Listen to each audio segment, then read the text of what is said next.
What's up, NBA fans? What's up, all sports fans? This your boy JB, host of the Behind the Bench podcast network and channel, giving a shout out to the rest of the crew. Shy, Kelvin Jermaine, Big Dog Talk Sports, KB Film Room. That's right, that's right. For everyone who's tuning in, thank you for supporting Behind the Bench. Become a subscriber. Help make the show the best that it can be. Check this out. Taking a trip back down memory lane.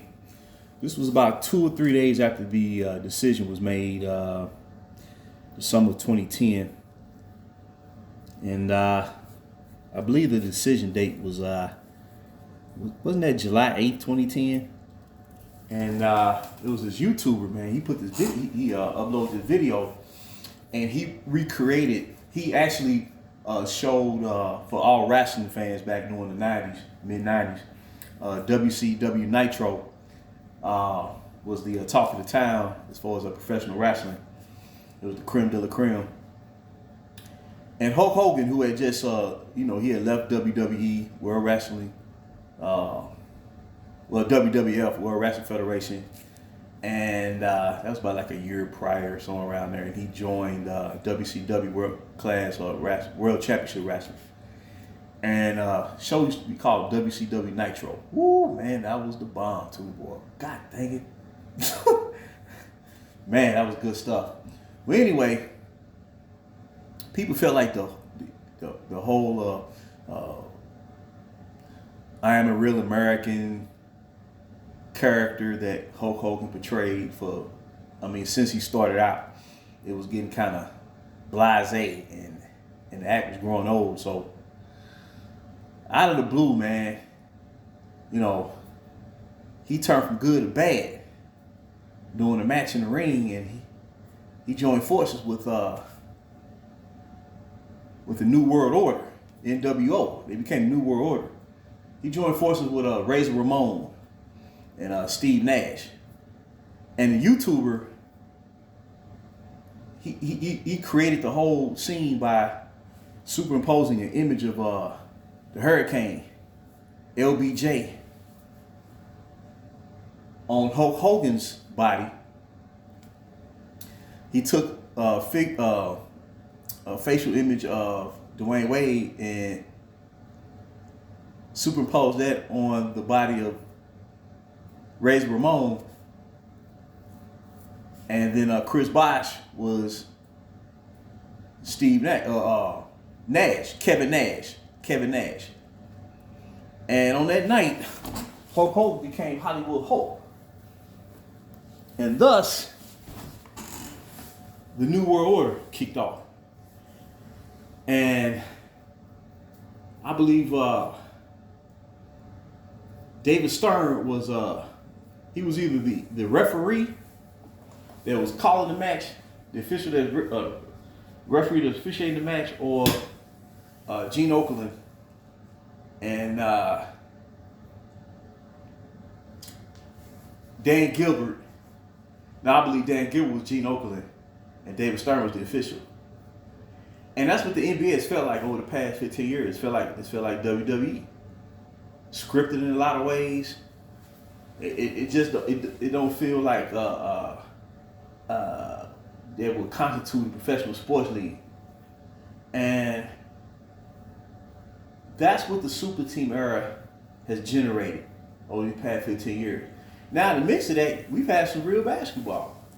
Miraculously, when Golden State built itself up, came out of nowhere, surprised a lot of people, Splash Brothers, they won a championship. They won their first championship in 8 years. Started off in 2015. We've seen Kawhi Leonard lead Toronto Raptors to the first championship in their franchise history.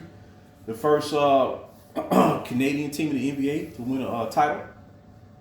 We saw Giannis make history, leading the Milwaukee Bucks to the first championship in 50 years since 1971, since Lou Alcindor, a la Mr. Kareem Abdul-Jabbar, did so. And then we saw Nikola Jokic lead the Denver Nuggets to their first championship in franchise history 2 years ago. And we even saw Steph Curry post Kevin Durant lead his Golden State Warriors to their fourth championship during his career in 2022. So we've seen some great moments. And we saw Dirk Nowitzki lead Dallas Mavericks to their their first NBA championship in miraculous fashion. And we saw the San Antonio Spurs just, oh my God, just totally annihilate the Miami Heat in the rematch of their finals from 2013. So we have seen some bright spots, man. The problem is we should have seen more bright spots. And what's been devalued over this period in this competition, and what's unfortunate is we try to rationalize, what's been going on. They have to bring up the past, and any champion from the past has been labeled a super team. So that means every championship has been won in the NBA prior to the actual super team era. They've been identified as a super team. So everything's been flipped upside down. History is being flipped upside down. Past generations are being disparaged, electricians and firemen and plumbers, you know what I'm saying? It's just nonsense, man. And we didn't have this type of commentary back then, man. We just didn't. Man. God dang it. We ain't saying it was perfect, man, but I tell you what, man, it was pristine at the same time. It was a mystique. A standard was set. You know what I'm saying? Competition was held to the highest premium, man. You had so many marquee matchups, rivalries, superstars, squads. It was awesome, man. Then when the newfound teams during the expansion of the late 80s, once those teams started going, man, they was just as good as anybody else at the end of the day, outside of the eventual champion Chicago Bulls, Michael Jordan, man, But this has been a boring period, man, and what's unfortunate, there could be a lot of excitement, what Oklahoma City is doing, man, is really off the charts, man. And I give them all the kudos in the world, man. And if they win the championship, man, I'll be like first in line, congratulate them, just because they showing the world you don't have to take the lesser road travel to win. You could do it, within the framework of competition, man. It could be done. It was possible in the past. It's possible now. It'd be possible in the future, as long as the NBA is in existence. But I've just seen a devaluation. Competition. The All-Star game has been devalued. I believe it was in connection attributed to the super team era.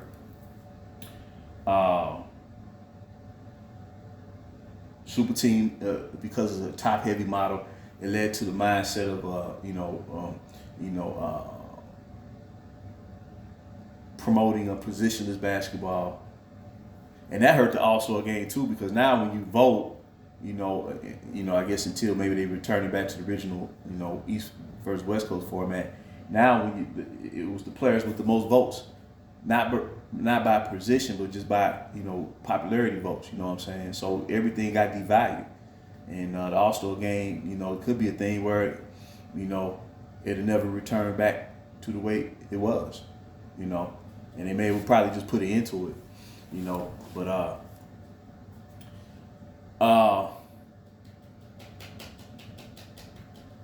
it has caused players from the past to be elevated beyond a level of distinction that their career, highlighted. And ironically, it is taken in a revisionist fashion. It has taken all-star players from the past and elevate them to superstar status. But in the current actual super team era, it has taken superstars and relegated them to all-star status. That just shows you the history is being devalued. All-time great teams are being devalued. Everything's being devalued, man, over these past 15 years, man. I just be glad when it comes to an end, man. And I think the most negative aspect out of this is when you see a player, a figure like Michael Jordan being, his career is now being, torn down, man. I just never thought in a million years we'd be seeing this. Never thought Never, ever thought. I thought the standard would be, hey, to surpass Michael Jordan, you got to do what he did and beyond. Meaning you got to win the scoring titles. You know, he won 10 scoring titles. He won 7 straight scoring titles, and then came back, then won 3 more straight scoring titles. So really, in a full 82 game season, he won 10 straight scoring titles. And there's been some great scores. KD, Kevin Durant has won 4 of them. I believe Allen Iverson won 4. My guy Kobe B. Bryant won 2. Harden won about 2 or 3. Westbrook won 2 of them. Luka won 1 last year. Look like Shea Gilgeous-Alexander probably win 1. Great scores, man. T-Mac, Tracy McGrady won 2 of them. One of those 2. Joel Embiid, I think, won 2 of them. Steph Curry, I think he got 1. But Jordan got 10. And he wasn't shot jacking, like a lot of these talking heads like to say. Because if he wasn't going to score on the Bulls, who was going to do it? So, like I said, man, the whole concept, we never seen the number 1 pick of the draft traded before even breaking the sweat. That's what happened to Andrew Wiggins. Out of the University of Kansas, one of the most, prestigious programs in the country for decades, man, decades and decades. And he was traded, man, before he was able to break a sweat, to bring in a superstar franchise player, man. And the supporters of this, man, they try to normalize it, man, but it ain't normal, dog. It's not, man. I'll just make one reference to my young core, the original young core. Like I said, if this was 2000, and if this was 2005 or 2000, and the Lakers drafted all the young players, they not finna get rid of all of them. I guarantee you, any team back then. I'm not gonna single out the Lakers because I know people probably tired of me hearing me talk about them. And I get it, I really do. But any team back then, if they drafted talent that deep and put that much effort into it over a 4 or 5 year period, they're not finna let all them players go like that, man. Matter of fact, the general manager would have been let go. They'd have been the ones let go, not the player, but the GM. Trading away draft picks, a whole decade out, because to acquire Anthony Davis, man, well, they included, 2019, they included like 3-4 draft picks to facilitate that trade. And then they just made another trade that got rescinded that included 31 picks. So now you basically didn't, siphon off a decade worth of first round picks. Come on, man, what we doing, dog? No, that's not competing, dog. It's not competing. It's not. It's not competing. Imagine, here go a perfect example of what I'm talking about. Imagine if the Bad Boy Pistons tried to extend their run after they lost to the Bulls in 1991 in the playoffs. Imagine if they would have tried to come back the following year and bring another star player by trading away their 1994 first round pick. Well, guess who they never would have been in position to draft? Or let's say the 1996 pick. Guess who they wouldn't be able to draft? A 97 pick. Guess who they wouldn't be able to draft? Grant Hill or Allen Houston. Now, before Grant Hill got hurt, he led them to like 53, 54 wins and got to the playoffs. And I want to say they got to the, they didn't get to the second round. But anyway, they got to the playoffs. Imagine that. Or imagine if, let's see, another team out there that became good. Let's say if the Spurs would have tried to stack the deck by giving up their 1998 pick. You know what I'm saying? Well, guess who they wouldn't be able to draft? Tim Duncan. That's how you got to think, man. But see, I'm going to tell you another reason why, too. The difference between now and then, why draft picks became devalued, too, over this process. This is where the age requirement to be eligible for the NBA is also been devalued. A team that had a run back then that started over, they held on to their future pick because they was looking at who was coming up on the scene on the collegiate level. So it's like, man, we ain't getting up this pick, man, because we going to have a chance to get a David Robinson or a Tim Duncan or a Grant Hill or a Shaquille O'Neal. I'm just throwing names out there, or Allen Iverson. You know what I'm saying? or a let's say like a Tracy McGrady or Steve Francis or Yao Ming. You see what I'm saying? So teams held on to them picks, but because of the whole process being devalued and the age requirement, or let's say the importance of collegiate experience has been devalued. Well, as a result, draft picks has been devalued overall. Instead of thinking, man, we ain't finna give these draft picks. We don't know who's gonna be available down the line. We don't know. You see what I'm saying? That's how you have to think, man. But like I said, man, this has opened up my mind to like so many thoughts about this whole process, man. To where, you know, what we seeing now, and it's not about living in the past, because all this chaotic activity has only existed over the past 15 years. This ain't something that goes back 40, 50 years. No, this only happened in the first 15 years. You see what I'm saying? Over the last 15 years, my apologies. But I just want to throw it out there, man. Imagine if the team would have been shelling over first round picks back then. A lot of them players that we saw became fixtures with franchises, man, back in the day. It wouldn't have happened. You see what I'm saying? It's a total different mindset. That's what I'm trying to say, man. It's a total different mindset. So when I look at OKC, number one seed in the West, second straight year, and they're getting better and better and better. I'm looking at them, man. I said, man, there's no way in the world my squad couldn't have did that. There's no way in the world. Clippers could have did it too. Phoenix was doing it until they, transformed their whole team after they brought in Kevin Durant. But see, the thing about it is the talking heads, they don't be pushing for KD to get the help. They don't push for KD. They were trying to push him out of Golden State. They don't push him to get no help. I mean, we all know what's going on.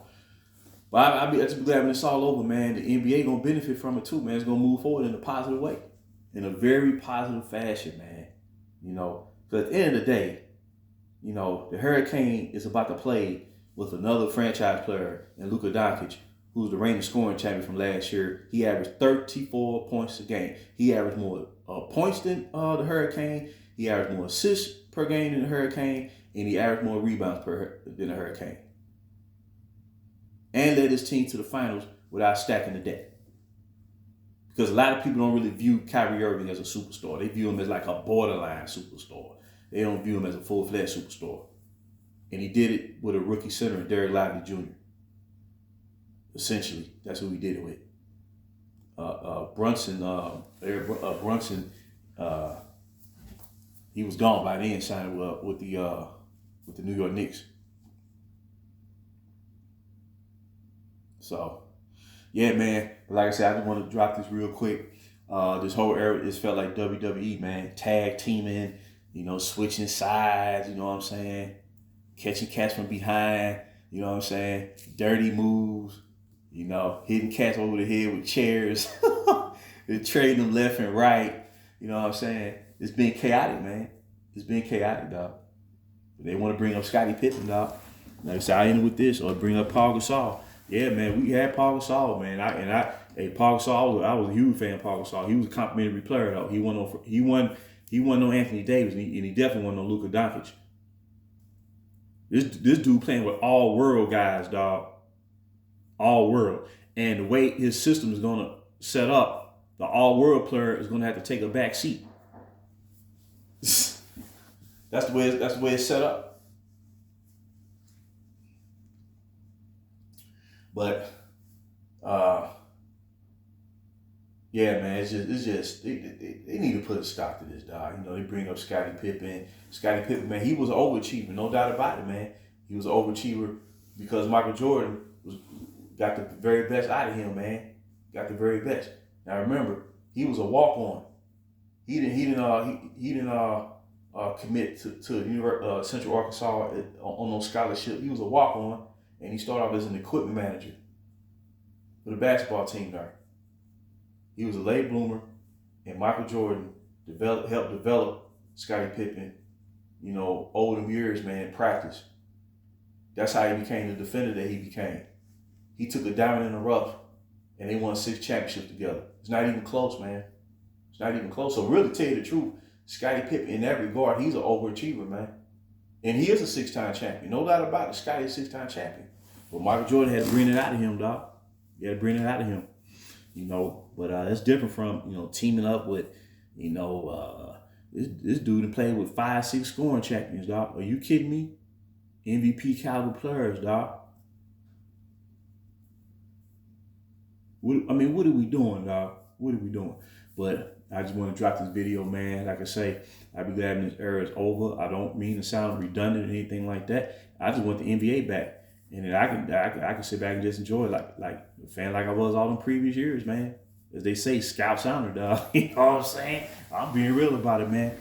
Only reason a lot of basketball fans right now that have followed the NBA for a long time, the main reason why we're doing these videos, dog, we're not doing it for self-promotion. I'm talking about the fans out there who really uphold the history of the game. And when I mean history, I mean, some people been watching the NBA longer than others.